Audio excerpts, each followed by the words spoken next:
Alice in Wonderland by Lewis Carroll. Under a tree on a hot sunny day, here is Alice sitting lazily with her sister as she reads her a history book. She then peeps into what she's reading and speaks her thoughts aloud. Oh, sister, don't you find it unamusing to read such books without pictures nor conversations? And what's the use of a book without such? Alice, dear, not all books without pictures are unappealing. There are great books in this world without pictures. In this world, perhaps, but in my world, all books will be nothing but pictures. In your world? What a nonsense. Nonsense? That's it, Dinah. If I had the world of my own, everything would be nonsense. Oh, how the hot day has made me a bit stupid. I wonder if it's worth my time to pick up daisies and make them into flower crowns. I shall go for a walk then. As Alice walks away into the field of flowers, lost in thought, her attention caught a white rabbit with pink eyes wearing a waistcoat and stopping to look at his pocket watch. Oh dear, I'm late, I've got to go. What a peculiar thing, a rabbit wearing a waistcoat. I wonder what he's late for. Oh, my curiosity is boiling. I got to know where this rabbit goes. Sir Rabbit, wait! She followed the rabbit into the rabbit hole and ended up falling into a deep well with not much concern if she'll ever come back. She never thought to shout for help, but rather she thought of irrelevant things. Oh, the walls are made of cupboards and bookshelves, and even paintings of creatures. Interesting. As she felt herself dozing off, a sudden thump woke her up as sticks and leaves crashed into her landing, yet she did not feel any ache. Finally, the fall is over. She stood upright and was bewildered to see a hallway of doors locked without a key. Full of dismay, the rabbit was nowhere to be found. Oh! Whatever should I do? None of the doors are open. What's this? A three-legged table made of glass, and it has a small golden key at the top of it. Oh, it must be the key to one of these doors. She tried every door, yet either the key is too small or the lock's too large. It won't open to any of them, until she found herself a low curtain which she never noticed before, and behind it was a little door about 15 inches high. She took a peek to what's behind through a little hole and found a beautiful garden which further delights her. Much to her dismay, there was a problem. The key! It fits! But how will I ever fit into this tiny-sized door? Oh, there must be some way. What's this on the table? A bottle? Drink me, it says. What's this there before? But I remember there was no such. How peculiar. But what if it's poison? It's labeled drink me, so it's definitely safe, I guess. Here goes nothing. She thought of the aftertaste which came with different flavors, from cherry tarts, custard, pineapple, tasty turkey, toffee, and hot buttered toast, and found herself shrinking into a size that would fit the little door, 10 inches. What a curious feeling. It was rather scrumptious. For a drink, wait, I'm the size of the door at least. If not a miracle, what could this be? I must open the door. What? It's still locked? Where's the key? Cats and whiskers. I left it on the table. What else could I do? Oh no, Alice, think! This must not be the end. It just begun. A cake? Eat me, it says. Could it be that this might help me? Or dear, it should. She ate the cake and swallowed it whole in hopes that it could help her, and it did. but a little too much, I must say, since she grew about 9 feet tall, and with all the ruckus and disappointment she felt, she couldn't help but cry.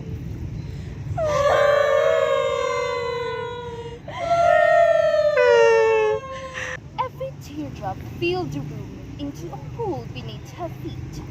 As she cries, she shrank and shrank, a very small size, until she fell into her own sea of tears.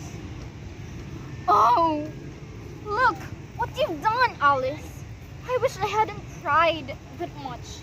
Now my tears turned into a sea. I always give myself good advice, but I can't seem to follow it. Oh, a mouse! Would it speak like a white rabbit? Oh, I don't know what to think anymore. Am I still myself? Or am I now a different person? If I'm not the same, who in the world am I? Wait! Oh, mouse! Can you help me tread the shore? Please? The mouse did not speak, but it did help her in some way, and so she blabbered about her cat, Dinah, in hopes to spark a conversation between them. You know, I have a cat named Dinah, and she's very charming. If you'll meet her, surely you'll fancy her. She's a dear, quiet little thing. One thing she caught me a mouse as a way of saying thanks. Oh dear. I beg your pardon. Did I scare you? I quite forgot you didn't like cats. Not like cats? Would you like cats if you were me? Please don't get angry about it. We will not talk about her anymore, if rather not. We indeed must not. As if my family would talk about cats. We all hated those nasty and vulgar creatures. Don't let me hear the name again. I won't, Enid. What about dogs? Are you fond of them? Well, I met a dog once. He was my neighbor's. And he was a farmer, you see. The farmer always says that it was such a good dog. It would always help him catch rats in his barn. Oh dear, I'm terribly, terribly sorry. What was I thinking? The mouse shuddered in fear and swam away as fast as it could. She softly called it back, sympathetically. Mouse, dear, please come back. I would no longer talk about cats and dogs either if you don't like them. Thank you, and I beg your pardon for being too ignorant. Oh, there are other curious animals at the pool. Birds, animals, a duck, a dodo, a lory, and an eaglet. Let's go ashore. I'll tell you about the history of why I came to hate cats and dogs. They all arrived at the shore, dripping wet. The question everyone has was how to dry themselves in this situation, including Alice. The mouse then settled everyone to listen to history texts he memorized himself, till they all dried up. And yet, everyone agreed it was too boring, and so Dodo suggested a quite clever idea. I suggest a more energetic remedy. How about a caucus race? We can all dry ourselves through that. What is a caucus race? The best way to explain it is to do it. They began to race by surrounding the rock into a circular form and ran till they dried. Since we all have dried, I announce the race has ended. Who won? Well, of course, everyone else won and all gets a prize. But who is going to give the prizes? Why, she, of course. Prizes? Me? Oh, well, I do have a box of comfits inside my pockets. Here, have one each, everyone. Alice was left with nothing but a thimble. They all crowded her and offered the thimble as a prize.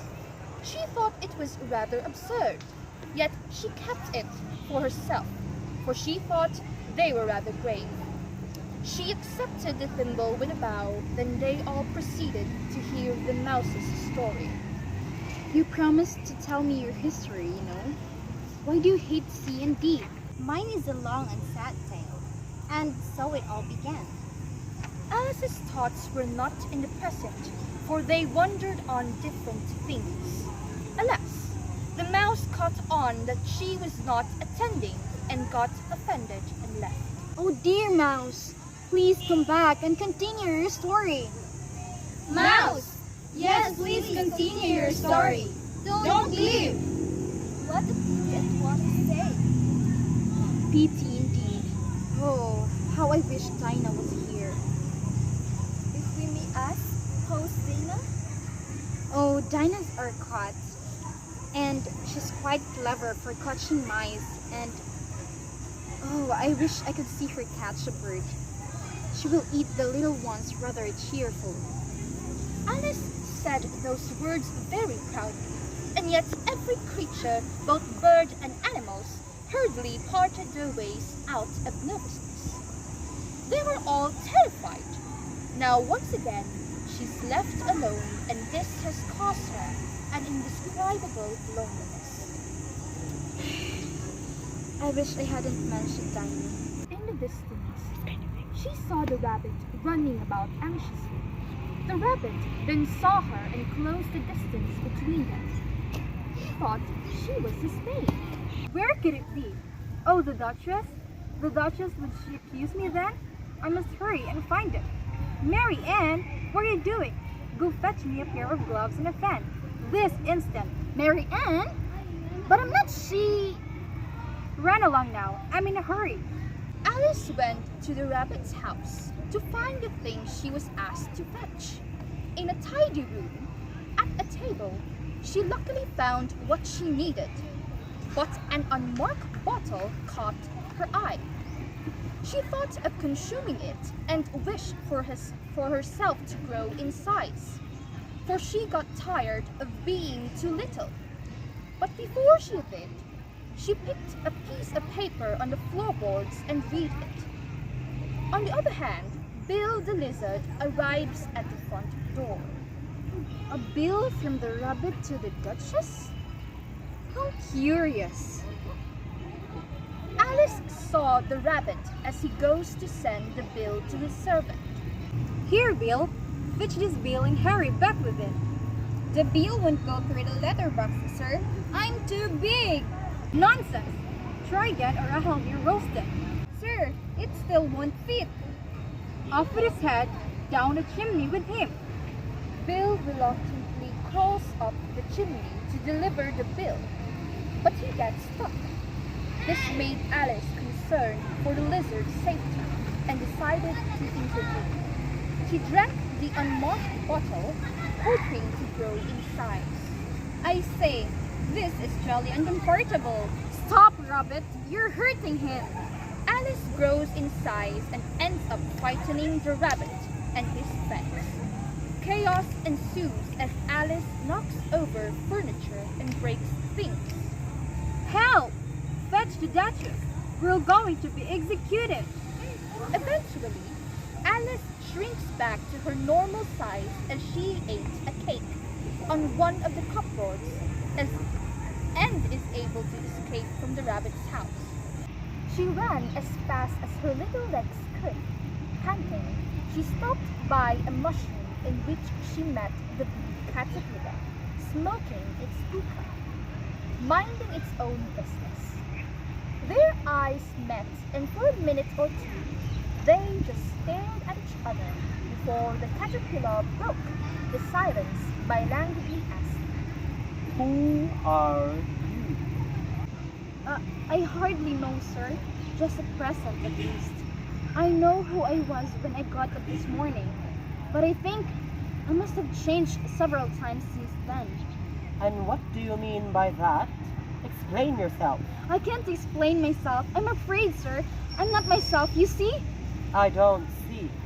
I'm afraid I can put it more clearly, for I can't understand it myself to begin with. And being so many different sizes in a day is very confusing. It isn't.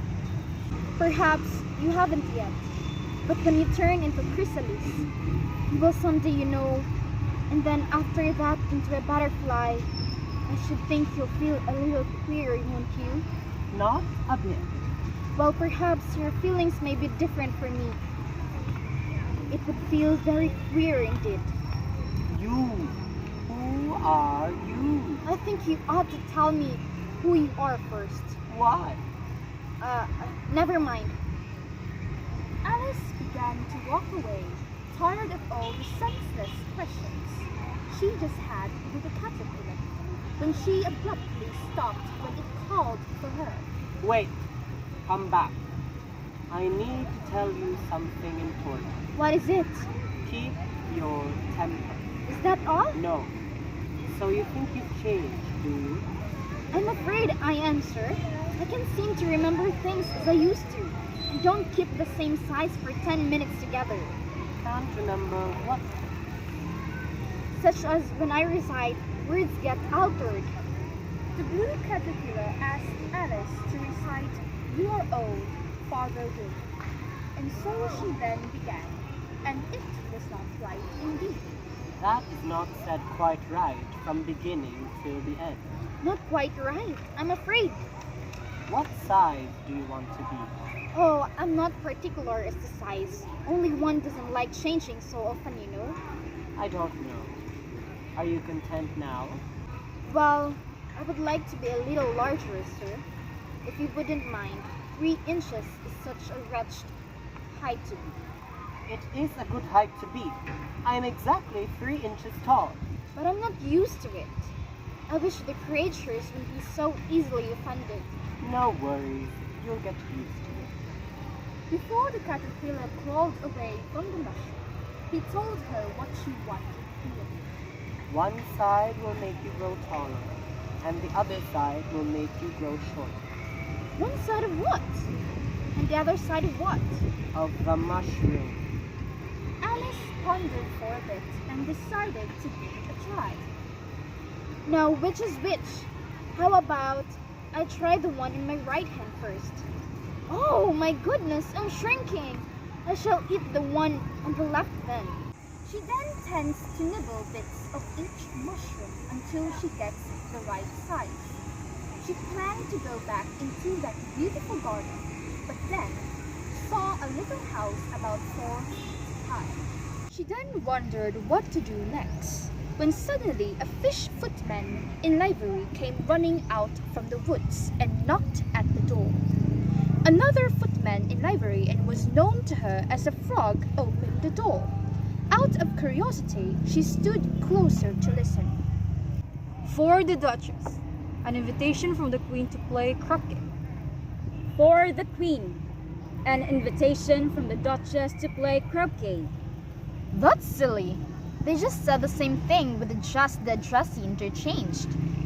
I find it odd. How come it's very noisy inside? What's with the ruckus? When the other footman left, she tried to ask the footman who's in charge of the house, and yet she found him rather idiotic for seeming to disregard her questions.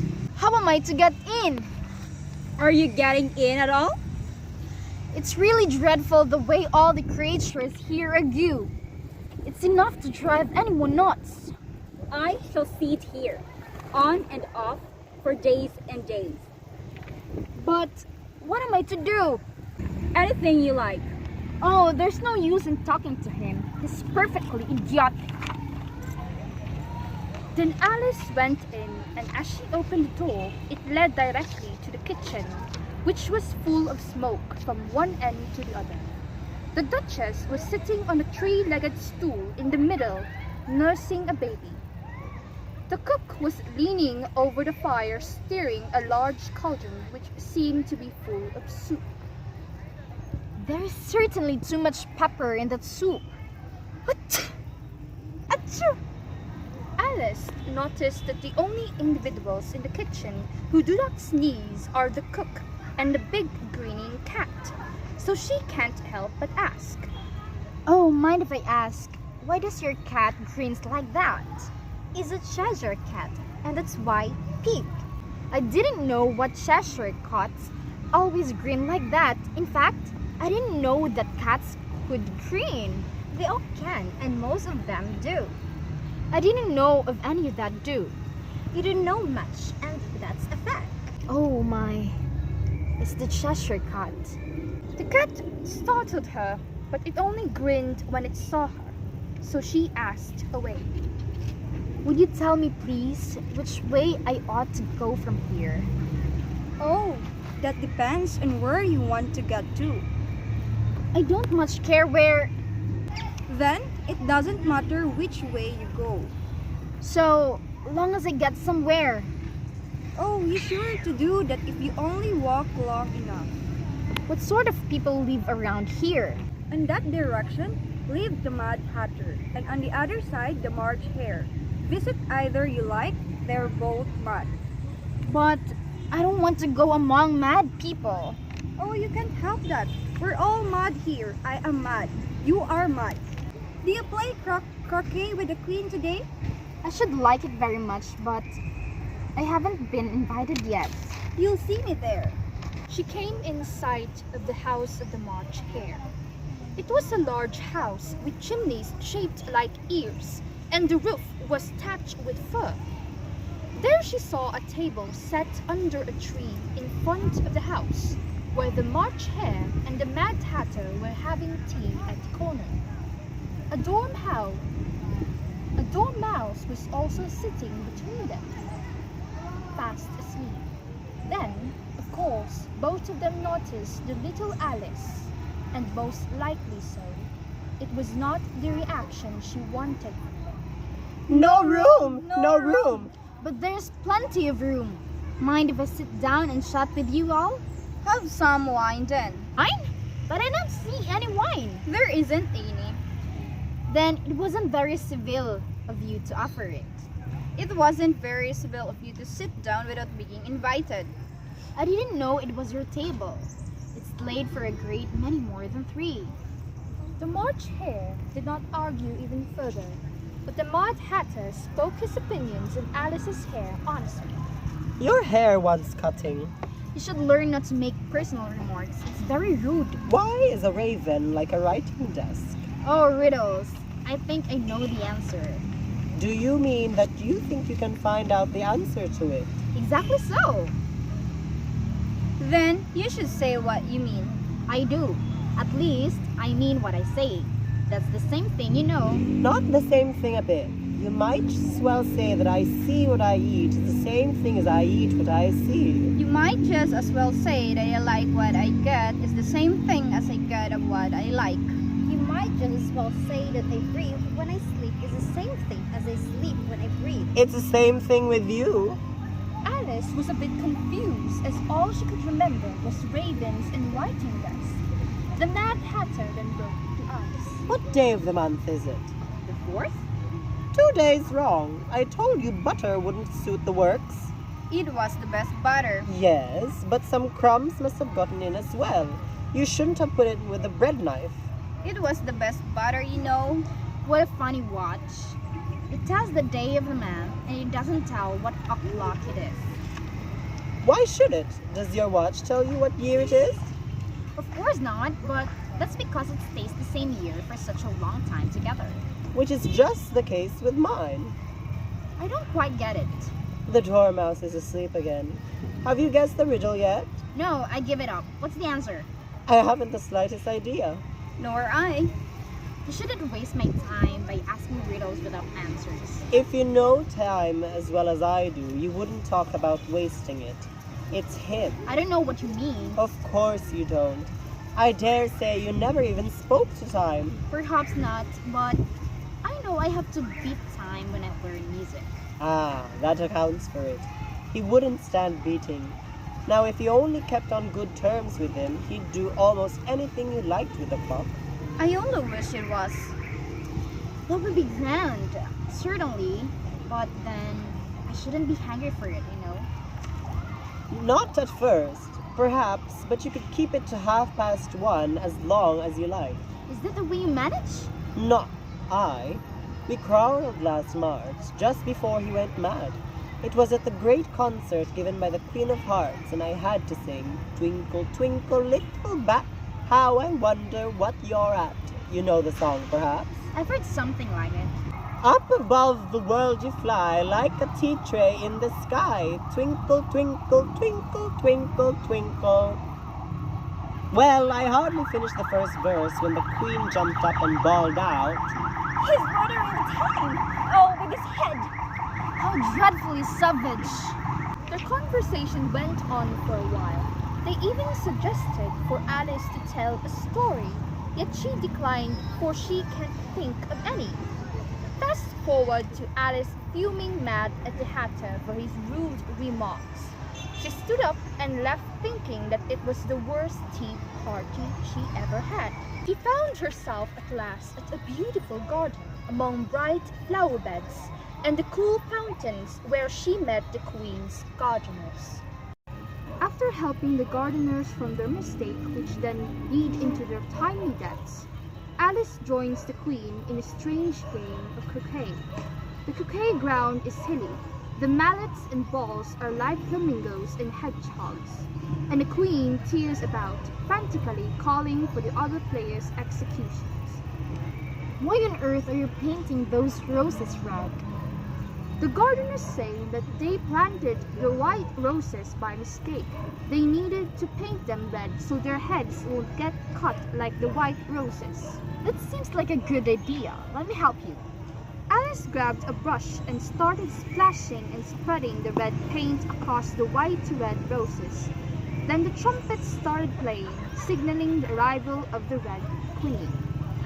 Why are these roses white? I specifically, explicitly, distinctively, and unequivocally asked them for red roses. Guards, get these gardeners and off with their heads. Off with your heads!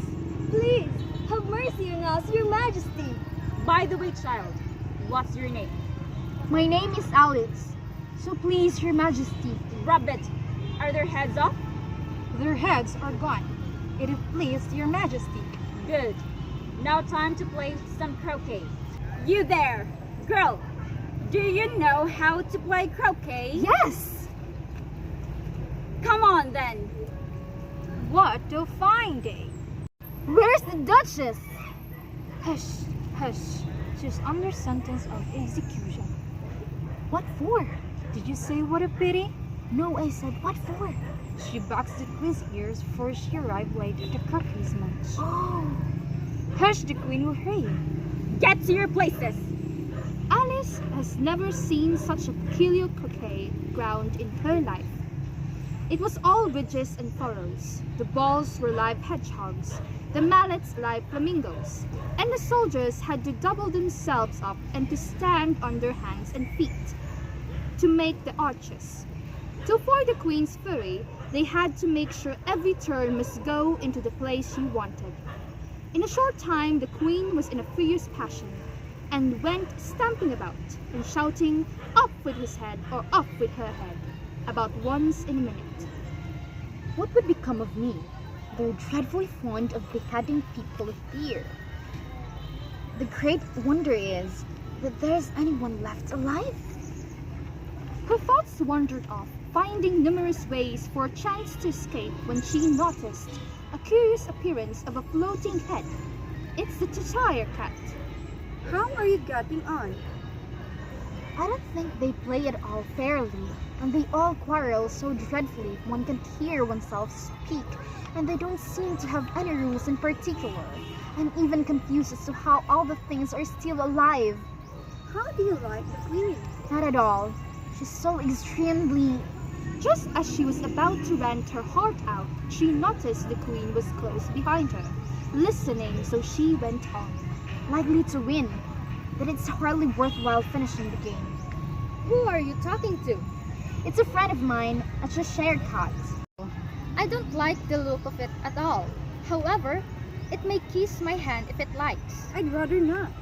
Don't be impertinent, and don't look at me like that. A cat may look at a king. I've read some book, but I don't remember where. Well, it must be removed. My dear, I wish you would have this cat removed. Off with his head. I'll fetch the executioner myself. After Alice went on to see how the game was going, the executioner, the king, and the queen had an argument on how to behead the bodiless Cheshire cat, and so they wanted Alice to settle their question. In my whole life, I had never thought of beheading a bodiless being for all I know.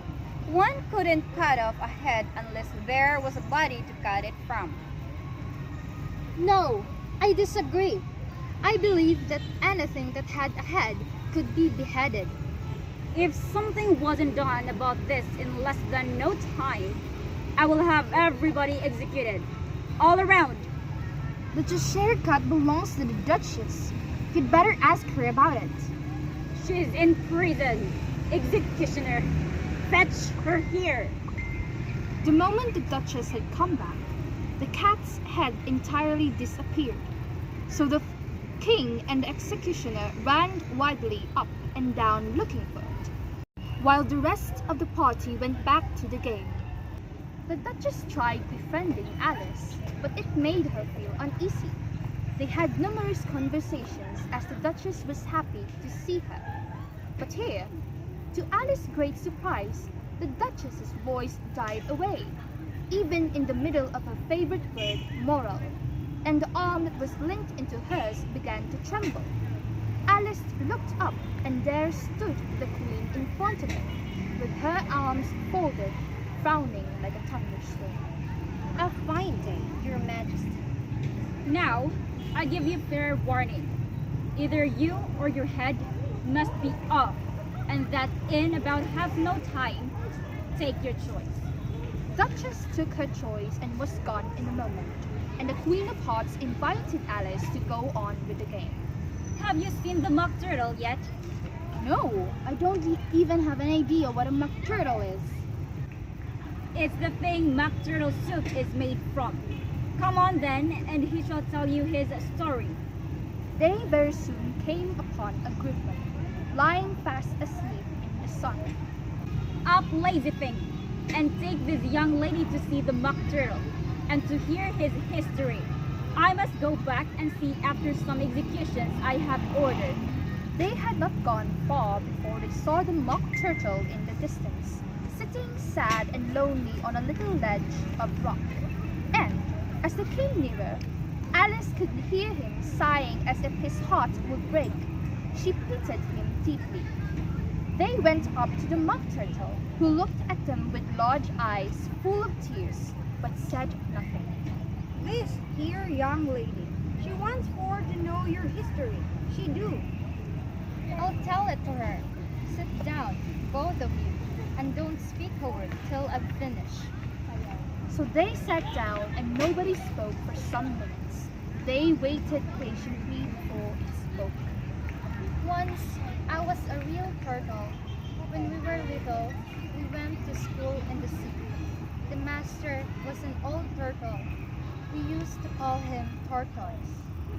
Why did you call him Tortoise? He wasn't one. We called him Tortoise because he taught us. Really, you are very dull. You ought to be ashamed of yourself for asking such a simple question. Drive on, old fellow. Don't be all day about it. We had the best of educations. In fact, we went to school every day.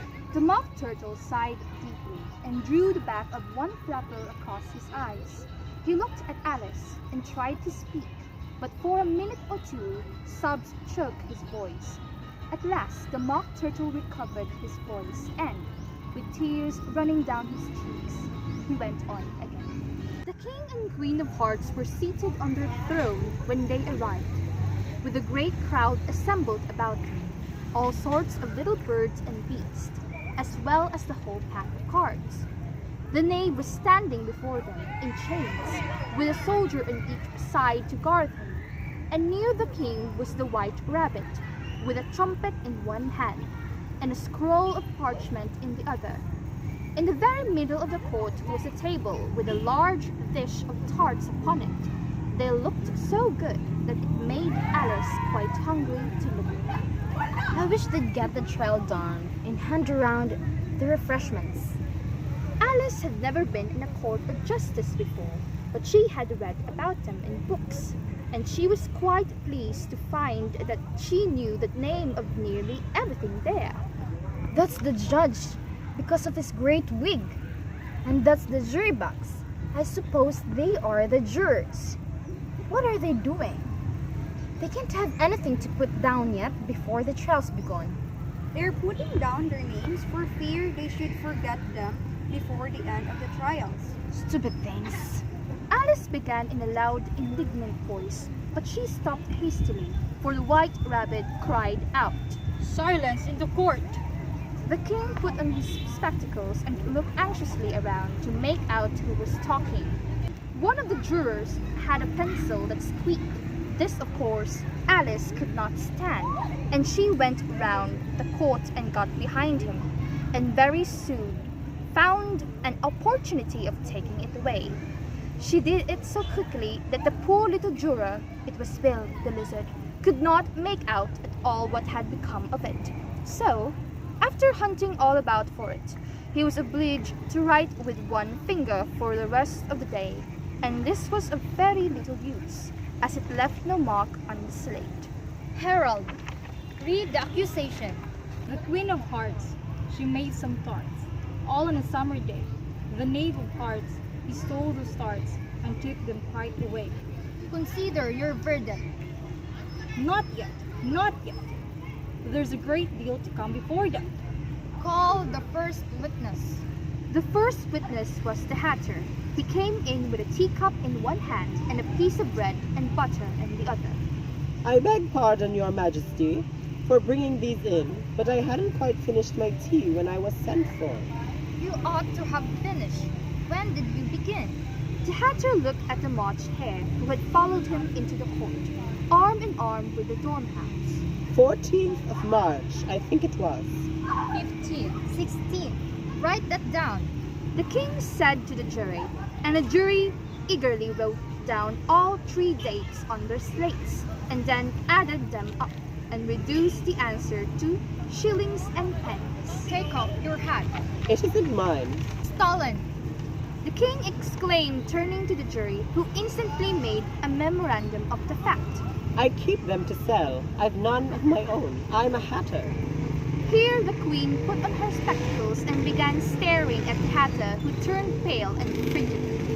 Give your evidence and don't be nervous, or I'll have you executed on the spot. This did not seem to encourage the witness at all. He kept shifting from one foot to the other, looking uneasily at the queen, and in his confusion, he bit a large piece out of his teacup instead of the bread and butter. Just at this moment, Alice felt a very curious sensation which puzzled her a good deal until she made out what it was. She was beginning to grow larger again, and she thought at first she would get up and leave the court. But on second thoughts, she decided to remain where she was as long as there was a room for her. I wish she wouldn't squeeze them. I can hardly breathe. I can't help it. I'm growing. You've no right to grow here. Don't talk nonsense. You know you're growing too. Yes, but I grow at a reasonable pace, not in that ridiculous fashion.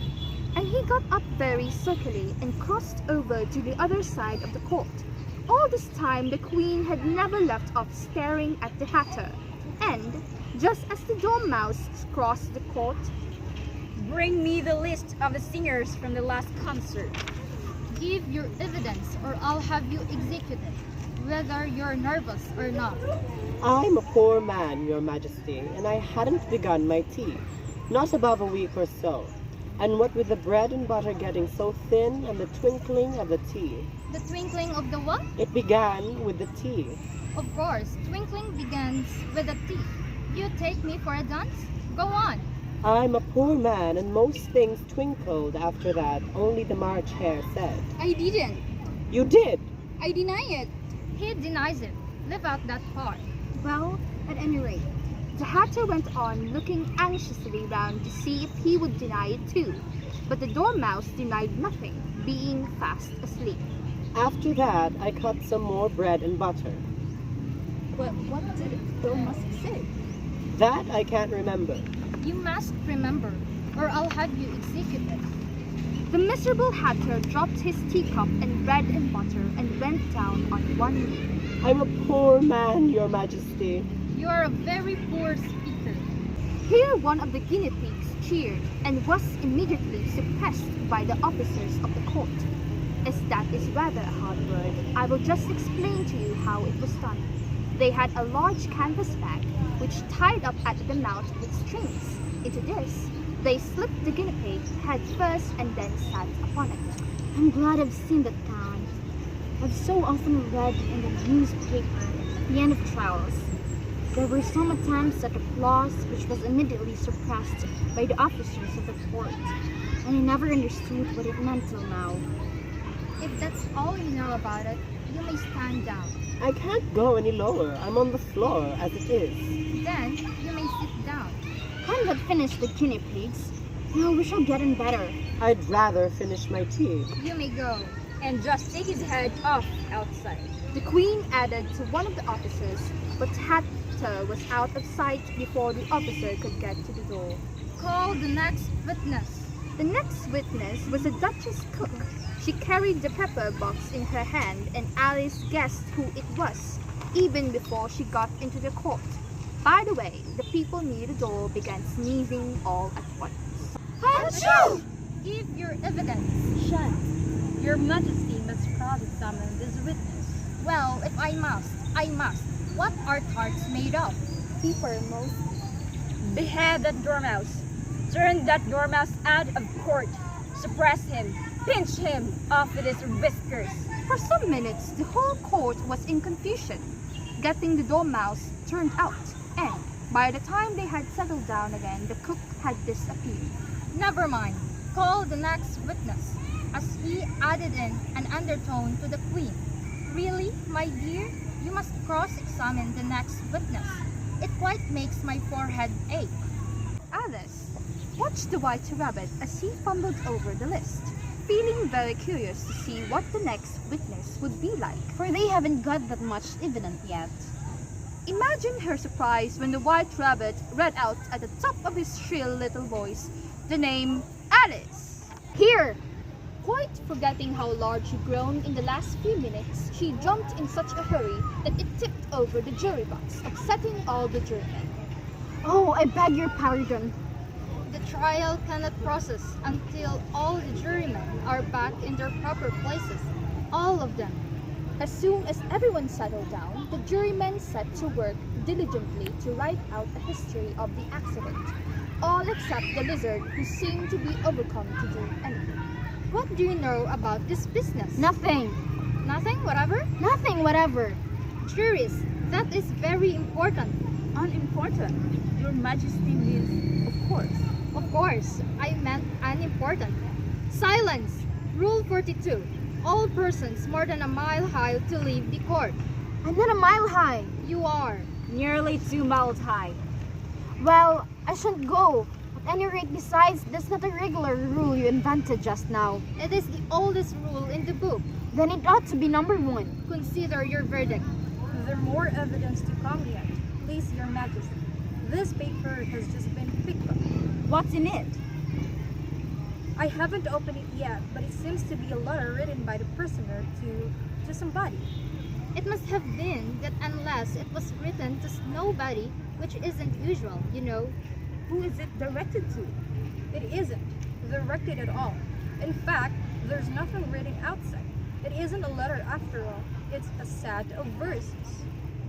Are they the prisoner's handwriting? No, they're not, and that's the curious thing about it. He must have imitated somebody else's hand. Please, Your Majesty, I didn't write it, and they can prove I did it. There's no name sign at the end. If you didn't sign it, that only makes the matter worse. You must have meant some mischief, or else you'd have signed your name like an honest man. That proves his guilt. It proves nothing of the sort. Why? You don't even know what they're about. Read them. Begin at the beginning, then stop at the end. They told me you had been to her, and mentioned me to him. She gave me a good character, but I said I could not sing. He sent them word I had not got. That's the most important piece of evidence we heard. Just yet so now. Let the jury... If any one of them can explain it, I'll give him 6 pence. I don't believe there's an atom meaning in it. If there is no meaning in it, that saves a world of trouble. You know, as we needn't try to find any, and yet, I don't know, I seem to see some meaning in them after all. The king decided to try to decipher the verses and concluded that it was all a pun. Let the jury consider the verdict. No. Sentence first, verdict afterwards. What nonsense! The idea of having the sentence first. Hold your tongue. I won't! Off with her head. Who cares for you? You're nothing but a pack of cards. Alice has grown to her full size and bats away the playing cards as they fly upon her. She found herself back in her sister's lap at the riverbank. Wake up, Alice dear. Why? What a long sleep you've had. Ugh, I have had such curious dream. She told her sister as well as she could remember them. All these strange adventures of hers that you have just been reading about. And when she finished, her sister kissed her and said, It was a curious dream, dear. Certainly, but now run into your tea. It's getting late. Alice tripses off, while her sister remains by the riverbank, daydreaming and half believing herself in Wonderland. The end.